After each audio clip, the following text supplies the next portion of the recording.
Rajini sir வந்து கமல் அவர்களுக்கு முன்னாடி ரொம்ப பவ்யமாக நிற்கிறது ஒரு இமேஜ் நான் ஒன்று பார்த்தேன்.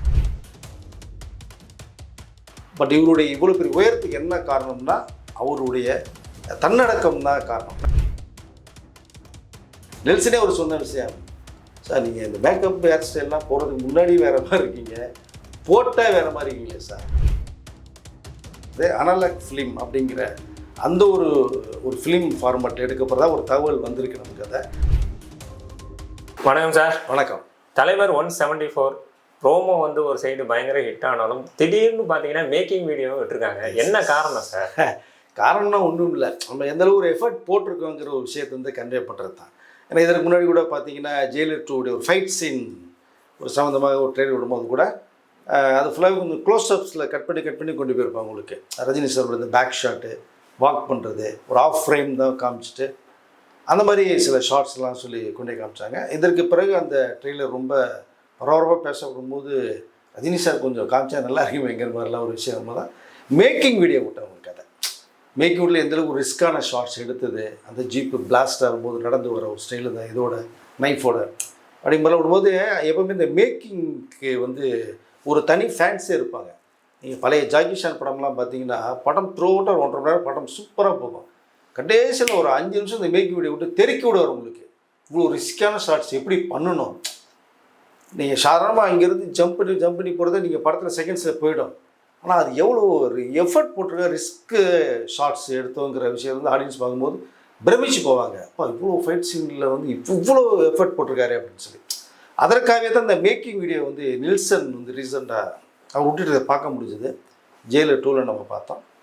இப்போ இந்த ப்ரோமோவுக்கு கமல் அவர்களும் ரஜினி அவர்களும் சேர்ந்து எடுக்கப்பட்ட அந்த ப்ரோமோ வீடியோவில் வந்து மேக்கிங்குடைய இந்த இமேஜஸ் டோட்டலாக விட்டுருக்காரு இப்போ ரிலீஸ். இப்போ அந்த இமேஜஸே பார்க்கும்போது நிறைய விஷயங்கள் வந்து நம்முடைய பார்வைக்கு தெரியுது. நம்முடைய பார்வைக்கு அதில் என்ன ஒரே ஒரு ஸ்பெஷலாக நான் பார்த்தேன் அப்படின்னா, ரஜினி சார் வந்து கமல் அவர்களுக்கு முன்னாடி ரொம்ப பவ்யமாக நிற்கிறது ஒரு இமேஜ் நான் ஒன்று பார்த்தேன். அது உண்மையிலேயே ஏன் ரஜினி சார் இந்த அளவுக்கு உயர்ந்த இடத்துல போய் நிற்கிறாரு, பெரிய மனசில் இருக்கார், ஒரு சூப்பர் ஸ்டாராக இருக்கார், ஒரு 225 கோடி ரூபா சம்பளம் பேசப்பட்டிருக்கு. பட் இவருடைய இவ்வளோ பெரிய உயரத்துக்கு என்ன காரணம்னா அவருடைய தன்னடக்கம் தான் காரணம். நான் கூடவே இருந்து பார்த்ததுன்னு எனக்கு தெரியும். அதை இந்த இமேஜ்லேயும் நான் பார்க்க முடிஞ்சுது. திரும்பி வேணால் நீங்கள் ப்ரோமோவுடைய இமேஜை நீங்கள் எடுத்து பாருங்கள். கமல் அவர்களும் ரஜினி அவர்களும் நின்று பேசிட்டு இருக்கும்போது கமல் ஒரு இமேஜில் பேக்கில் கைக்கிட்டு நிற்பார். பேக்கில் நின்று இப்படி நின்று இப்படி ஆப்போசிட் நிற்பார். ரஜினி சார் வந்து அவர் நினச்சிருந்தா பேக்கில் கை கட்டலாம் இல்லையா, பண்ணலை. ஃப்ரண்டில் கையை இப்படி பிடிச்சி நின்றுட்டு கமலோட பேசுகிற மாதிரி ஒரு இமேஜ் ஒன்று இருக்கும். அப்போ அந்த இடத்துல எனக்கு ஞாபகம் வந்தது. பழைய ரஜினி சார் சில விஷயங்கள் பேசியெல்லாம் பார்க்கும்போது ஒரு சாதாரணமான ஒருத்தருக்கும் தனி மரியாதை தரவர். அப்போது கலையுலகத்தில் அவங்க முன்னாடி நடித்த ஒரு நடிகர் கமல் அவர்கள் அப்படிங்கும்போது அந்த மரியாதையை இன்ன வரைக்கும் இப்போ ரஜினி சார் தர்றாருன்னா, கமல் அவர்கள் எல்லாம் வந்து ஒரு சிறந்த நடிகர், உலக நாயகன் பட்டம் எல்லாம் ஓகே. பட் இன்றைக்கி ரஜினி சார் இருக்கிற அந்த பொசிஷனே வந்து வேறு மாதிரி இருக்குது. 2 இமயங்கள் ஒன்று சேரப்போகுது. அப்படிங்கும்போது கமல் அவர்கள் கேஷுவலாக இருக்கிறோம், கமல் அவர்கள் முன்னாடி ஒரு பவ்யமாக ரஜினிகாந்த் நிற்கிறதும் பார்க்கும்போது உண்மையிலே அது வந்து என்னடா இவ்வளோ உயரத்துக்கு போய் ஒரு மனிதன் வந்து இன்னும் தன்னடக்கத்தோட அந்த மரியாதை தரவோட இடத்துல இருக்காருன்னா அது ரஜினி சாரில் மட்டும்தான் முடியுமா அப்படிங்கிற மாதிரி எனக்குள்ள ஒரு கேள்வி எழுந்தது. அதில் பிறகு இன்னொரு இமேஜும் டக்குன்னு வருது. அப்போ கமல் அவர்கள் முன்னாடி கை கட்டி நிற்கிற மாதிரி, கை பிடிச்சிட்டு இருக்கிற மாதிரியான ஒரு இமேஜும் அதில் வருது. ஸோ அந்த இடத்த நான் வந்து பழைய ஞாபகத்துக்கு நான் போனேன். அது நிறைய சம்பவங்கள் இருக்குது. இப்போ அதே மாதிரி பார்த்தீங்கன்னா ரஜினி சாரும் கமல் அவர்களும் கையை பிடிச்சிட்டு அந்த குலுங்கி சிரிக்கிற ஒரு இமேஜ் ஒன்று இருக்குது. அதில் பார்த்தீங்கன்னா கமல் அவர்களை விட ரஜினி சாருடைய அந்த ஆனந்தம் இருக்குது பார்த்தீங்கன்னா, புன்சிரிப்பு. ஒருத்தர் வந்து ரொம்ப நெடுநாளே பல வருடங்களுக்கு பிறகு நண்பனை பார்த்தா ரொம்ப ஆனந்தம் கட்டி பிடிச்சி கை குலுக்கி சிரிப்போம்ல, அந்த மாதிரியே கமல் அவர்களுடைய கையை பிடிச்சிட்டு கமலை பார்த்து அந்த சிரிக்கிற அந்த ஒரு இமேஜ் பார்க்கும்போது கமல் அவர்கள் வந்து எப்பவுமே உன் ஃப்ரெண்டு தான்ப்பா நான் அப்படிங்கிற அவருடைய அந்த ஃபேஸ் வேல்யூ ஒன்று ரஜினி சார் இது. இப்படி பல இமேஜஸே பார்த்தீங்கன்னா பல விஷயங்களை நமக்கு கற்றுத்தருது. இப்படித்தான் இவ்வளோ பெரிய உயர்ந்த இடத்துக்கு போனாலும் நமக்கு முன்னோடிக்கிட்டே எப்படி இருக்கணும் அப்படி ரஜினி சாரும் எப்பயுமே உன்னோட நண்பன் தான் அப்படிங்கிற மாதிரி கமலோடைய இந்த பார்வையும் இங்கே அந்த படங்களை பார்க்கும்போது எனக்கு ரொம்ப வந்து மிகப்பெரிய வந்து இது தோணுச்சு எனக்கு. அதை அதை தான் சொல்லணும்னு நினைச்சா சொல்கிறேன் நான். ஓகே சார், இதில் இன்னொரு விஷயம் என்னன்னா, ரெண்டு பேர் ரெண்டு எக்ஸ்ட்ரீம், அந்த அளவுக்கான பெயர் புகழ்லாம் சம்பாதிச்சிட்டாங்க. ஆனால் அந்த செட்டில் நெல்சன் சொல்கிறத ஓகே இதை பண்ணணுமா அதை பண்ணணுமாங்கிற அந்த டெடிகேஷன்லேயே தெரியுது இவங்க ஏன் இவ்வளோ உயரத்துக்கு போயிருக்காங்கிறது. இதை எப்படி பார்க்குறீங்க? இல்லை, அதுதான் சொல்கிறேன் இல்லையா, ரொம்ப ரொம்ப முக்கியமான ஒரு விஷயம். நீங்கள் எப்பவுமே ஒரு இயக்குனர் தான் ஒரு கேப்டன் த ஷிப்புங்கிறத சொல்லுவாங்க. அது சில பேர் வந்து செயல்படுத்த மாட்டாங்க. பல ஹீரோக்கள் கதையை மாற்றி, கிளைமாக்ஸை மாற்றி, இன்டர் பிளாக்கை மாற்றி, இப்படி பண்ணு, ஓப்பனிங் அப்படி இப்படி. ரஜினி சாரை பொறுத்த மட்டும் ஒன்றும் கிடையாது. ஷூட்டிங் ஆரம்பிக்கிறதுக்கு ஒரு நாள் முன்னாடி வரைக்கும் டிஸ்கஷன் பண்ணுவார், கதை கேட்பார். இவருக்கு ஏற்ற சில ஃபார்மாலிட்டிஸ் லைக் சில ஸ்டைலிஷ் இது அந்த மாதிரி சில சீன்லாம் வந்து வச்சா நல்லா இருக்குமா, கதைக்கு கெட்டக்கூடாது, நல்லா இருக்குமா அப்படின்னு தான் கேட்பார். இருக்கும் வைங்கன்னு சொல்ல மாட்டார். ஸோ அப்போ அதெல்லாம் இன்புட்டாக வந்து ஒரு டைரக்டர் எடுத்துக்குவாங்க. நல்லா இருக்கேன் சார், வைக்கலாமே சார் அப்படின்னு சொல்லி. அப்படி தான் ரஜினி சாருடைய அந்த பிஃபோர் ஷூட்டிங் வந்து நான் பார்க்க முடியுது. ஆஃப்டர் ஷூட்டிங் டே 1 ஸ்டார்ட் ஆகிடுச்சுன்னா அங்கே டைரக்டர் என்ன சொல்கிறாரோ அதை தான் செயல்படுத்துவார், அதை தான் பண்ணுவார். அதுக்கு மீறி அந்த சீனுக்கு தேவையில்லாத விஷயத்த அதை ரஜினி சார் பண்ணி நான் பார்த்ததில்லை. நான் நிறையவே ஷூட்டிங் நேரடியாக பார்க்கும்போது அதுக்கு முன்னாடி கூட கேட்பார், சார் இந்த ஷாட்டில் இப்படி வரும்போது ஃப்ரேம் டைட் வச்சு நீங்கள் ஐபால்ட் அப்படியே டக் டக்குன்னு கொடுத்தா 20 ஃப்ரேமில் வைங்க சார், ஸ்க்ரீன் ஃபுல்லாக ஐபால் இருந்தால் இந்த சீன் எமோஷன் நல்லா இருக்கும் பார். அப்படி சொல்லப்பட்ட விஷயங்கள் ராஜசேகர்லேருந்து, பி வாசன்லேருந்து, கே சர்மலேருந்து, எஸ்பி தரத்தில் நிறைய நான் பார்த்துருக்கேன். ஸோ அப்படியே ஒரு ஒப்பீனியன் சொல்லுவார். அப்போது இயக்குனரே சில நேரங்களில் இந்த ஷாட் எடுக்கிறதுக்கான தோன்றாது. இவர் சொல்லும் போது அவுட் பண்ணு பிரமாதம் பண்ணுறாங்க. அப்படி வைக்கப்பட்ட காலத்தில் எவ்வளவோ இருக்குது உங்களுக்கு. அந்த ஐபால் தான் ரஜினி சாருக்கே பவர்ஃபுல். அது அப்படியே டக்கு டக்கு டக்கு. பாஷாலெல்லாம் நீங்கள் பார்த்தீங்கன்னா ஃப்ரீஸ் பண்ணியே கொண்டு வருவாங்க. அந்த மலையில் அடிக்கப்படும் போது ஃப்ரீஸ் பண்ணி டக் டக் டக் வந்து ஐபாலை க்ளோஸை காமிக்கும் போது தான் தியேட்டர் தெரியும் முடியாது. ஸோ அதனால் இதில் நெல்சன் என்ன சொல்லுவாரோ அதை தான் ரஜினி சார். அதே மாதிரி தான் கமல் அவர்களும் இந்த ஷூட்டிங் முன்னாடி நிறைய விஷயம் டிஸ்கஸ் பண்ணுவார். கதையில் வந்து இப்படி பண்ணால் நல்லா இருக்குமா, கிளைமாக்ஸ் இருக்குமா, அதெல்லாம் இன்புட் நிறைய கொடுப்பார். பட் அவரும் ஷூட்டிங் வந்ததுக்கு பிறகு அந்த ஃபஸ்ட் பெர்மெண்ட்ஸ் இயக்குனர் என்ன சொல்கிறாரோ அதை தான் அவர் செயல்படுத்துவார். இந்த இமேஜில் நான் பார்க்கும்போதும் நிறைய இதில் வந்து நெல்சன் சொல்கிறது, பேசுகிறது, அந்த சோஃபாவில் உட்காந்து பேசுகிற அந்த மேக்கப் முன்னாடி இப்போ இருக்கிற ரஜினி இதில் பார்க்குறது, மேக்கப் போட்டு விக்கு வச்சு வந்தது பார்த்தோம்னா மனுஷன் இப்படி தீயாக இருக்கார். நெல்சனே ஒரு சொன்ன விஷயம், சார் நீங்கள் இந்த மேக்கப் ஹேர் ஸ்டைல்லாம் போகிறதுக்கு முன்னாடி வேறு மாதிரி இருக்கீங்க, போட்டால் வேறு மாதிரி இருக்கீங்களே சார், இது என்ன சார் இது. இப்போ இந்த இடத்துல ஒரே ஒரு சின்ன ஃப்ளாஷ்பேக் பாருங்க. நான் வச்சுங்க, சிவாஜி சார் படம் ஒன்று உத்தமபுத்திரன் சொல்லி ஒரு பழைய பிளாக் அண்ட் ஒயிட் படம், அதில் டபுள் ரோல் பண்ணியிருப்பார். ஒரு சிவாஜி ஹீரோ, ஒரு சிவாஜி பக்கா வில்லன், அண்ணன் தம்பி கேரக்டர் பக்கா வில்லன். அப்போது அந்த கேரக்டர் வில்லனை மாத்திரது எம்என் நம்பியார். எப்போயுமே போதையிலையும் பெண்கள்கிட்டையுமே சுற்றுறதுக்கு ஒரு கேரக்டர் கொண்டு போயிருப்பார். பிரமாதமான படம் உத்தமபுத்திரன், நீங்கள் படம் பாருங்கள். ஸோ அதில் வந்து சிவாஜி சார் வந்து அந்த கேரக்டர் இன்ட்ரடியூஸ் பண்ணும்போது எங்கே இருப்பான்னு கட் பண்ணோம்னா சாங்கில் ஓப்பன் பண்ணுவாங்க. அப்போ ஃபுல்லாக ட்ரிங்க்ஸ் அடிச்சுட்டு ஒரு 10 பெண்களோட ஒரு டான்ஸ் மூமெண்ட், அதாவது யாரடி நீ மொயின் சாங் பண்ணுவாங்க.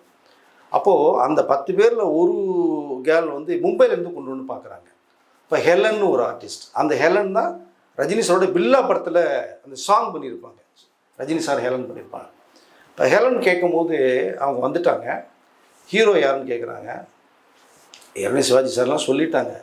ஸ்பாட்டில் வந்து அந்த மேக்கப் அந்த இமேஜில் வரும்னு பார்க்குறாங்க. சிவாஜி சார் கெட்டப் வந்து பார்த்தீங்கன்னா அந்த ஒயிட் அண்ட் ஒயிட் போட்டு ஜிப்பா போட்டு தலையை சீவி நெத்தி நிறைய விபூதி பட்டையை அடிச்சுட்டு வந்து நிற்கிறாரு. பார்த்த உடனே ஏங்க இவர் ஏன் கூட ஆடுவாரா, என்னங்க இது, ஏங்க இப்படி என்ன டைம் வேஸ்ட் பண்ணுறீங்க மாதிரி ஹெலன் சொன்னதாக ஒரு தகவல். இது நம்மளுடைய மூத்த பத்திரிகையால் நிறையா விஷயங்கள் சொல்லியிருக்காங்க. இப்போ அவர்கிட்ட கேட்டு தெரிஞ்சனால இப்போ நேருக்கு நம்ம சொல்கிறோம். அப்போது சிவாஜி சார் எல்லாம் கேட்டுட்டு எமோஷனலே ஒன்றும் ஆகலையா. டைரக்டர் வந்து சார் வருத்தப்படாதீங்க, இப்படி சொல்லிட்டாங்க, டக்குன்னு அவங்க தனியாக கூப்பிட்றத விட பரவாயில்ல, நீங்கள் இருக்கும்போதே நேரடியாக சொல்லிட்டாங்க, அதெல்லாம் பரவாயில்லைங்க, அவங்களோட ஒப்பீனியன் சொல்லிட்டோம், சரி நம்ம ரெடி ஆகிட்டு வருவோம் அப்படின்ட்டு சிவாஜி சார் உள்ளே போயிட்டு அந்த ஒரிஜினல் ஒயிட் அண்ட் ஒயிட் காஸ்டியூமை தூக்கி போட்டு இந்த பட்டையெல்லாம் கலைச்சிட்டு ஹேர் ஸ்டைலை கலைச்சிட்டு வேறு மாதிரி ஒரு ஓன் ஹேர் ஸ்டைல் தான், வேறு மாதிரி தலையை சீவி அந்த காஸ்டியூம்ஸ் மன்னருடைய காஸ்டியூம் ஒன்று போட்டு விட்டு அப்படியே வந்து நிற்கிறாரா.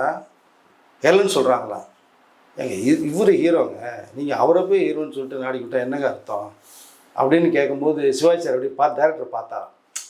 பார்க்கும்போது டேரக்டர் சொல்கிறாரு, ஏம்மா இதுக்கு முன்னாடி பார்த்தவர் இவர் தான், இப்போ காஸ்டியூம் மாற்றிட்டு வர்றது இவர் தாமா அப்படின்னு. ஹெலன் ஷாக் ஆனாங்க.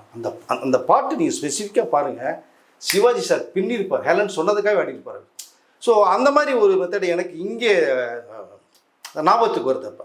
ஸோ இந்த மாதிரி வந்து இயக்குநர்கள் என்ன சொல்கிறாங்களோ செய்கிறாங்களோ அது தகுந்தது மாதிரி ரஜினி சாரும் கமல் அவர்களுடைய அந்த இன்புட்டை நான் பார்க்குறேன். நான் ஓகே சார், இதுக்கப்புறம் பார்த்தீங்கன்னா 90s பீக்கில் இருந்த 2 ஹீரோஸ் தான் ரஜினி சார், கமல் சார். 80sலையுமே அவங்க தான் பீக்னு வச்சுங்களேன். ஆனால் அந்த ஃபார்மேட்லேயே படம் எடுக்க போகிறாரு நெல்சன் அப்படிங்கிற ஒரு தகவல் வந்திருக்கு சார். ஆமாம் ஆமாம் ஆமாம் எஸ். அது வந்து புது ட்ரெண்டை கிரியேட் பண்ண போகிறாங்கன்னு நினைக்கிறேன். அனலாக் ஃபிலிம் அப்படிங்கிற அந்த ஒரு ஃபிலிம் ஃபார்மேட் எடுக்க போகிறதா ஒரு தகவல் வந்திருக்கு நமக்கு.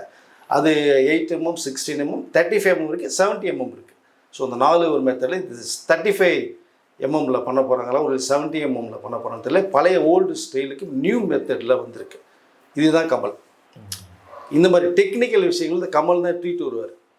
ஏன்னா ஃபஸ்ட்டு வந்து டிஜிட்டலில் சிடியில் படம் பண்ணும்போது குருதி புனல்னு நினைக்கிறேன் அதுதான் பண்ணார். அப்போ தெரியாது டிஜிட்டலில் எப்படி ஒரு சிடியில் படம் பண்ண செய்யும்போது அந்த சும்மா ரவுண்டு தட்டு மாதிரி ஒன்று கொடுத்தாரு எல்லாத்தையுமே.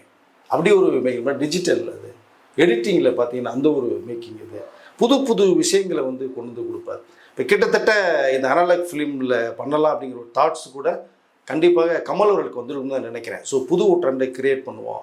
ஏன்னா இது வந்து நீங்கள் பார்த்தீங்கன்னா இந்த ஒரிஜினல் டோன் இருக்கிற நம்மக்கிட்ட இருக்கிற அந்த ஃபேஸ் டோன், ஸ்கின் டோன், இந்த இது இருக்கு இல்லையா, இதெல்லாம் பார்த்தீங்கன்னா அப்படியே இன்புட் அப்படியே கொடுக்கும் இந்த மெத்தட் உங்களுக்கு. இதை ஸோ நீங்கள் அந்த பழைய இப்போ கிட்டத்தட்ட 80s ரஜினி ஒரு மெத்தடில் தான் ட்ராவல் பண்ணும்போது ஒரு தகவல் வந்திருக்கு நமக்கு. அதை டீட்டெயில்ஸ் நம்ம நிறையா பேசுவோம். இப்போ அந்த இதெல்லாம் கம்மிக்கும் போது இந்த இப்போ டிஜிட்டலில் டிஸ்கில் நம்ம பண்ணும்போது பார்த்தீங்கன்னா இது எல்லாமே பார்த்தீங்கன்னா யூஸ் அண்ட் த்ரோ ஸ்டைலில் தான். இப்போ நம்ம பல கோடி 4 கோடி போட்டு எடுத்தாலும் படம் பார்க்குறாங்க. எப்போ ரிப்பீட் உங்களுக்கு வரதா பார்த்தீங்களா தியேட்டரில் கிடையாது, தூக்கி போட்டுருவாங்க அதோட சரி. பட் இந்த ஒரு மெத்தடில் வரும்போது நீங்கள் எப்போனாலும் எவர்கிரீன் எப்போ எனி டைம் பார்த்தா ஃப்ரெஷ்ஷாகவே இருக்கும் நமக்கு. ஸோ அந்த ஒரு ஓல்டு மெத்தடில் நியூ பேட்டர்னில் நியூ ஸ்டைலில் அனலாக் ஃபிலிமில் பண்ணுறது மாதிரியான ஒரு விஷயங்கள் பேசப்பட்டுட்டு அந்த டெக்னாலஜியில் போகிறது மாதிரி ஒரு தகவல் இப்போ பேசப்பட்டுட்டு இருக்கு. அது பிரமாதமாக இருக்கும். ஸோ நெல்சனுக்கு அது புது அனுபவத்தை தரும். ஏன்னா அவருக்கு இந்த ஒரு மெத்தடில் பண்ண கிடையாது. பட் இங்கே ரஜினி சாரும் இவரும் பண்ணும்போது இந்த ஃபிலிமில் இருக்கும்போது அதனுடைய குவாலிட்டி இன்னும் ரொம்ப அருமையாக இருக்கும். அப்படி ஃப்ரேமில் கண்ணாடி மாதிரி இருக்கும் உங்களுக்கு பார்க்குறதுக்கு, தெளிவாக இருக்கும். ஸோ அந்த ஒரு மேக்கிங்கில் பண்ண போகிறதா ஒரு தகவல் பேசப்பட்டுருக்கு.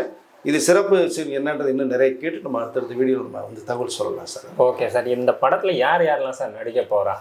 இல்லை இப்போதைக்கு வந்து கதை இப்போ நெல்சன் சொல்லப்பட்டு பிரமாதமான ஒரு லைனு அதை பேசியிருக்கேன். ஜெயிலர் 2 தான் அவருடைய கவனம் இப்போ ஃபுல்லாகவே இருக்குது. இப்போதைக்கு வந்த ஒரே ஒரு தகவல் வந்து பிரியங்கா மோகன் உள்ளே வர்றது மாதிரியும் ஒரு தகவல் கன்ஃபார்ம் பண்ணியிருக்காங்க.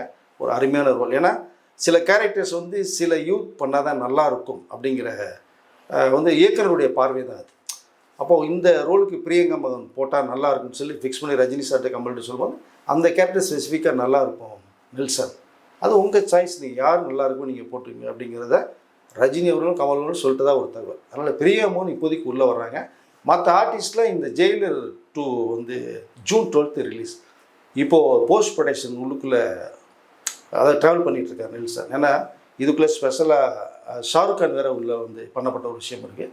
அதெல்லாம் வேறு இருக்குது. இது சாரோட டப்பிங், போக்குவரத்து இதெல்லாம் முடிச்சதுக்கப்புறம் தான் 170 மற்ற ஆர்டிஸ்ட் யார் யார் என்னென்னா அப்படிங்கிற ஒரு விஷயம் வந்து வெயிட்டிங்கில் இருக்குது சார். ஓகே சார், ஜெயிலர் 2ன்னு சொன்னோன்னு தான் எனக்கு ஞாபகம் வருது. ஜெயிலர் 2ஓட ஒர்க்லாம் ஏறக்குறைய முடிஞ்சா சார்? கிட்டத்தட்ட முடிஞ்சு.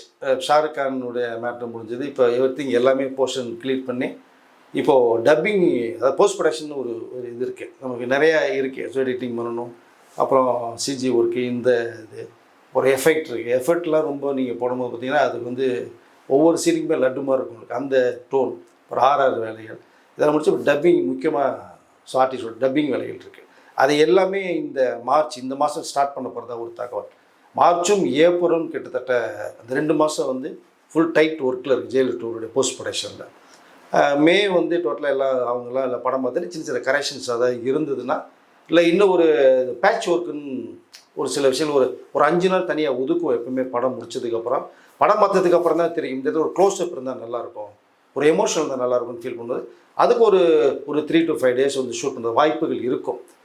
அப்படி ஒரு சூழ்நிலை வந்து அந்த ஒரு 5 நாள் ஷூட் பண்ண வேண்டிய ஒரு இது. அது சும்மா ஜஸ்ட் இங்கேயே பண்ணி க்ளோஸ்அப் இங்கன்னா மேஜர் ஒர்க்கு வராது. அதில் அது பண்ணாங்கன்னா மே மாதம் அதில் கம்ப்ளீட் பண்ணிட்டாங்கன்னா உங்களுக்கு ஜூன் 12 படம் ரிலீஸ் சார். Okay sir. இந்த ரஜினி சார்னாலே ஆடியோ லான்ச் ஸ்பீச்சு லாஸ்ட் டைமே நிறைய கேமியோஸை வந்து காமிக்க முடியாது. ஏன்னா வந்து இவங்கெல்லாம் இருக்காங்கன்னு யாருக்குமே தெரியாது. பட் இந்த டைம் இவங்கெல்லாம் இருக்காங்கன்னு எல்லாருக்குமே தெரியும் போது பிரம்மாண்டமாக நடக்கிறதுக்கு வாய்ப்பு இருக்கு. கண்டிப்பாக சார். பிரம்மாண்டம்னா என்ன, யூஸ்வலாக ஒரு பெரிய வெளிநாட்டுக்கோ வெளியிலோ பண்ணுறதுக்கான வாய்ப்புகள் இல்லை. நேரு இண்டோர் ஸ்டேடியம் தான். பட் லாஸ்ட் டைம் ஜெயிலர் ஒன்றுக்கு வந்து பார்த்தீங்கன்னா நம்ம ஜாக்கி ஷெராப்லாம் வந்திருந்தாருங்க, ஸ்பெசிஃபிக்காக வந்திருந்தாங்க. சிவராஜ் குமார் வந்திருந்தார், மோகன்லால், டோட்டல் எவ்ரிதிங் எல்லாமே வந்து பண்ணியிருந்தாங்க. இப்போ ஜெயிலர் 2லையும் பார்த்தீங்கன்னா ஏகப்பட்ட ஆர்டிஸ்ட் இதுக்குள்ளே உள்ளே வர்றாங்க.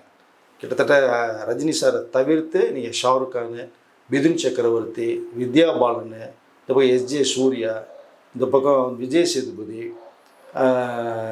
ஸோ இப்படி நிறைய ஆர்டிஸ்ட்டுகள் வந்து உள்ளுக்குள்ளே இருக்காங்க.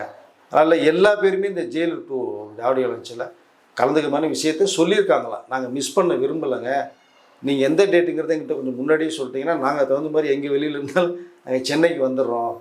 இது சூப்பர் ஸ்டாருடைய படம், எங்களுக்கு பெருமைக்குரிய விஷயமா இருக்கும். இந்த ஸ்டேஜில் அவர் பேசுகிறது ஸ்டாண்ட் பை கிட்ட 1 hour நின்று பேசக்கூடிய ஒருத்தர். இப்போவும் வந்து 1 மணி நேரம் கில்லி மாதிரி நின்று பேசுவார் ஸ்டேஜில். ஸோ அப்போ பல விஷயங்கள் நம்ம பேசி நம்ம பார்த்துருக்கோம். ரசிகர்கள் கூட இந்த ட்ரிங்க்ஸுங்கிறத விட்டுருங்கன்னு ஜெயிலர் 1ல் பேசப்பட்டதை பார்த்துருக்கோம். குடிக்கணும்னு சொல்ல மாட்டேன், ஏதோ வாரத்துக்கு நாள் சாப்பிட்டு அப்படியே விட்டுருங்க அதையும் சொன்னார். நீங்கள் மொத்தமாக டோட்டலாக ஒரு விஷயத்தை சொன்னீங்கன்னா அதை அக்செப்ட் பண்ண மாட்டாங்க. அப்படி லைட்டாக போய், ஏன்னா இந்த குடியினால தான் இந்த ரஜினிகாந்த்ங்கிற இந்த ஒரு மனிதன் எங்கேயோ ஒரு இடத்துக்கு நான் போக போக முடியாமல் போச்சு, நல்லா தயவு விட்டுருங்கிற ஒரு விஷயத்த சொன்னது மாதிரி இதுக்குள்ளே நிறைய விஷயங்கள் இன்புட் இருக்குன்னு நினைக்கிறேன். இந்த ஆடியோ லான்ச் வந்து அநேகமாக எனக்கு தெரிஞ்ச வரைக்குமே மே 1st வீக் பண்ணுறது மாதிரியான ஒரு தகவல் பேசப்பட்டிருக்கு இப்போதைக்கு. அதனால் இதுக்குள்ளே இருக்கிற எல்லா ஆர்டிஸ்ட்டுமே அந்த ஆடிட்டோரியத்துக்கு வர்றது மாதிரி, ரஜினி சருக்காக வர்றது மாதிரி சொல்லியிருக்காங்க. பார்க்கலாம் எந்த அளவுக்கு இருக்குங்கிறது. ஓகே சார், நிறைய தகவலை பயந்துக்கிட்டீங்க. ரொம்ப நன்றி சார். நன்றி சார்.